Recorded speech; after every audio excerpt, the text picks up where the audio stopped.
जो इंटीग्रेशन है मतलब जो कोलैबोरेशन है आपस में पीडीएटिक टीवी में आरकेएस के और नेशनल ट्यूबरकुलोसिस एलिमिनेशन प्रोग्राम जो है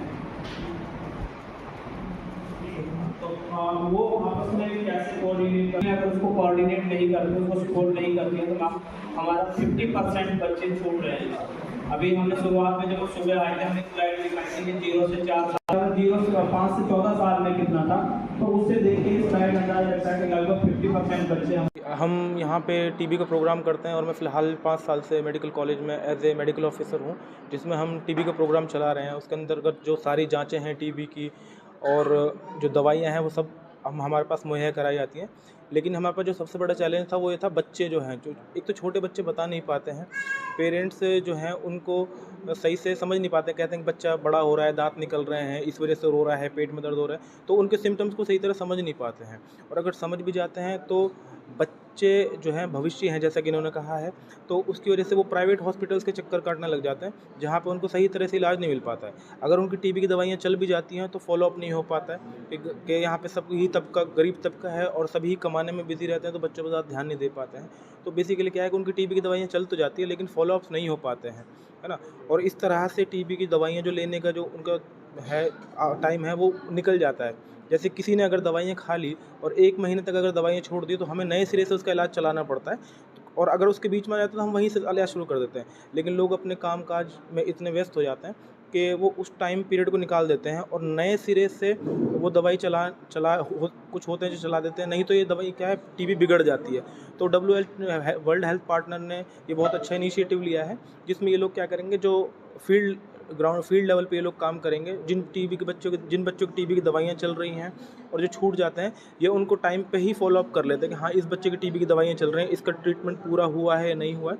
तो ये डोर टू डोर जाके एक तो वो करते हैं। दूसरी बात है कि बच्चे सपोर्ट नहीं कर पाते हैं और एक्सरेज उनके नहीं हो पाते हैं, है ना। मेडिकल कॉलेज में वर्कलोड बहुत ज़्यादा है, 4000 की ओपीडी है, जिसमें बच्चे ही बहुत ज़्यादा आते हैं। तो कभी कभी क्या है कि लोग अपने घरों के काम काज की वजह से इतना इंतज़ार नहीं कर पाते कि उनका नंबर आ सके, और उनके पास इतने पैसे भी नहीं हो पाते हैं कि वो बाहर से एक्सरे अफोर्ड कर पाएँ। तो वर्ल्ड हेल्थ पार्टनर ने एक ये मुहिम की है, एक MOU हुआ है, म्यूचुअल अंडरस्टैंडिंग, जिससे ये प्राइवेट जो एक्सरे लैब्स हैं उनसे टाई अप करेंगे। बाकायदा एक कॉन्ट्रैक्ट होगा, जितना भी इनका प्रोग्राम का ड्यूरेशन है 1.5 साल 2 साल के, उसमें बच्चों के फ्री ऑफ कॉस्ट एक्सरे कराएंगे, जिसकी जो जितनी टोटल वैल्यू आएगी उसको वर्ल्ड हेल्थ पार्टनर जो है वो अपनी जेब से एक्सपेंसेस में देगी। तो मैं बहुत बहुत धन्यवाद करता हूँ वर्ल्ड हेल्थ पार्टनर का कि इन्होंने ये बहुत बड़ी मुहिम चालू की है, और बच्चों को जो टीबी है उससे और बच्चों के आने वाले भविष्य के साथ कोई खिलवाड़ ना हो, उसमें अपना योगदान दे सकें और सपोर्ट दे सकें। हम सिर्फ 11% करना चाहिए, हम लोग 6 से 7 मतलब 50% हम टीबी आइडेंटिफाई नहीं कर पाते हैं। उसके पीछे रीजन ये है कि हमारे पास मैकेनिज्म प्रॉपर अवेलेबल। सबसे पहले तो आप लोगों का बहुत शुक्रिया। मेरा नाम तारीफ़ है और मैं वर्ल्ड हेल्थ पार्टनर NGO की तरफ से हूँ। मैं वर्ल्ड हेल्थ पार्टनर NGO में as a district project coordinator work कर रहा हूँ। और मैं आपको बता दूं, ये जो आज मीटिंग यहाँ पे ऑर्गेनाइज़ की गई है, वर्ल्ड हेल्थ पार्टनर ऑर्गेनाइजेशन ने डिस्ट्रिक्ट टीबी सेल की हेल्प से की है। आज हमने इसमें जो है RBS के, RKS के, आशा और जो यहाँ पे WCD जो डिपार्टमेंट है जिसके अंडर में हमारी आंगनवाड़ी वर्कर्स आती हैं, उन सबको यहाँ पे आज इनवाइट किया। इनको इनवाइट करने का जो हमारा मेन पर्पज़ है सर, वो ये है कि जो वर्ल्ड हेल्थ पार्टनर है वो बच्चों की टीबी पे काम कर रही है, और ये सभी लोग जितने भी हम लोग जो स्टेक होल्डर्स हैं जिनको आज हमें यहाँ पे बुलाया है, ये सब बच्चों से जुड़े हुए हैं। और हमने इनके साथ मीटिंग करके सिर्फ इनसे ये कंसेंट लिया है कि आप लोगों के पास में बहुत सारे बच्चे आते हैं, उन बच्चों में कुछ बच्चे ऐसे होंगे जो टीबी सस्पेक्टेड होंगे या उनके घर में एडल्ट टीबी पेशेंट होंगे। अगर उन बच्चों की समय पे टेस्टिंग हो जाएगी और या उन एडल्ट टीबी पेशेंट के घर वालों की ट्रेसिंग हो जाएगी, तो हम कहीं ना कहीं टीबी को पकड़ सकते हैं। मेवात में अगर जैसे हम बात करें टीबी को लेके, हमने लास्ट ईयर 2024 में मतलब जो हमारा टारगेट था उससे ज़्यादा अचीव किया पीडियाट्रिक और एडल्ट को लेके। लेकिन अगर जब हम बात करते हैं पीडियट्स को लेके, तो पीडियट में हम लोग अकॉर्डिंग जो हमारा अचीवमेंट था वहाँ तक हम नहीं पहुंच पाए क्योंकि हमारे पास उसके लिए प्रॉपर मैकेनिज़्म नहीं था, प्रॉपर अवेयरनेस नहीं थी। और सबसे बड़ी जो प्रॉब्लम है वो ये थी कि मेवात में बच्चों के जो सैंपल कलेक्शन का प्रोसीजर है वो बहुत पुअर है। लेकिन जब से वर्ल्ड हेल्थ पार्टनर यहाँ पे आई है, वर्ल्ड हेल्थ पार्टनर ऑर्गेनाइजेशन ने यहाँ के जो है मेडिकल ऑफिसर्स को, आंगनवाड़ी वर्कर्स को, आशा वर्कर्स को, और ख़ास तौर से अगर हम बात करें स्टाफ नर्सेज़ को जो डॉक्टर्स की हेल्प के लिए हॉस्पिटल में काम करती है, उनको ट्रेन किया है।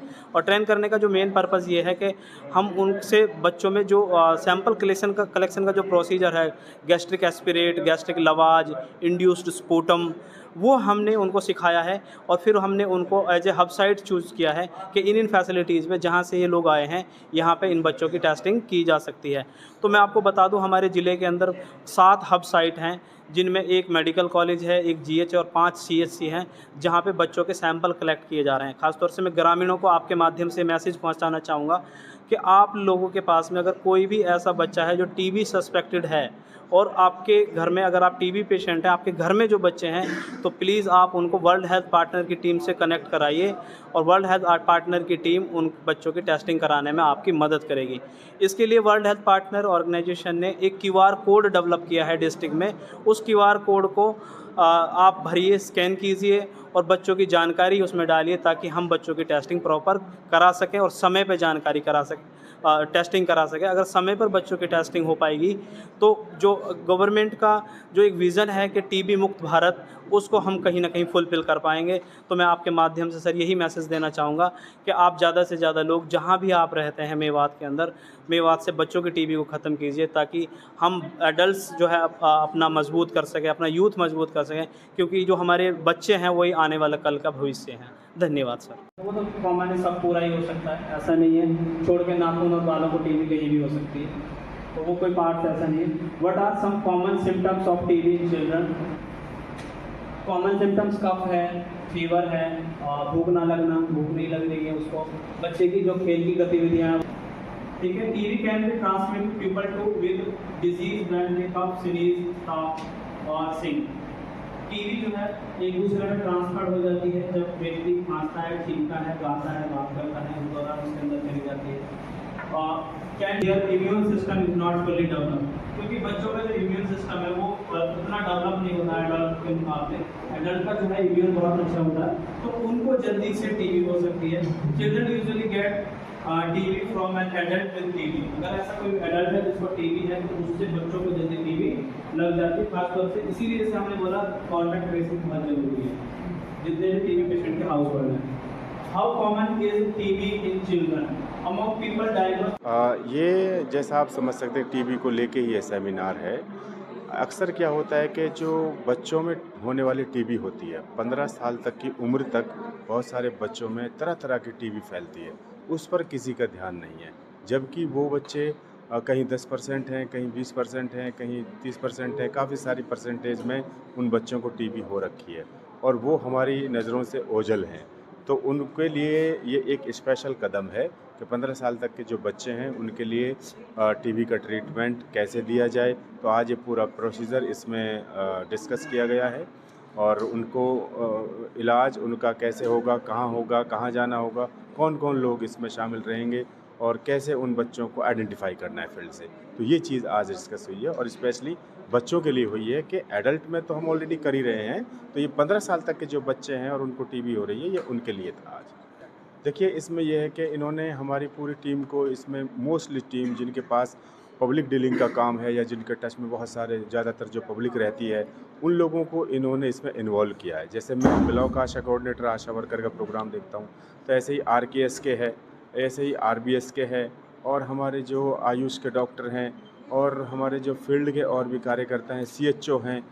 तो ये ऐसे लोग हैं जिनसे ज़्यादातर जो डायरेक्टली कांटेक्ट में रहते हैं पब्लिक के, और डायरेक्टली लोग इन्हीं के पास आते हैं किसी न किसी चैनल से, तो उन लोगों को इन्वॉल्व किया गया है। तो हम इस चीज़ को, इस मैसेज को छोड़ेंगे और इसको कन्वे करेंगे फील्ड में और लोगों को भी बताएंगे और अपनी आशाओं के माध्यम से उनको छांटने का प्रयास करेंगे और उनको आशाओं के माध्यम से यहाँ तक पहुँचाएँगे।